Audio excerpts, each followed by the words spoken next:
What is a gross lease? It's the opposite of triple net. In a gross lease, the tenant pays one flat rent and the landlord covers the operating expenses. Think of it like an all-inclusive deal. The tenant writes one check. Out of that, the landlord pays the property taxes, the insurance, and the maintenance. The tenant doesn't worry about a leaky roof or a rising tax bill. This is common in office buildings and apartments, where tenants want simplicity and predictable costs. The trade-off is risk. In a gross lease, the landlord absorbs the swings.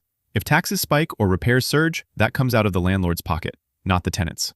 To protect themselves, landlords often use a modified gross lease, or add an expense stop, a base year above which the tenant pays the increases.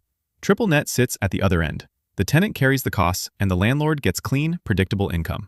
Most leases live somewhere on this spectrum. Before you buy, know exactly which expenses you own and which the tenant does. This is educational, not investment advice.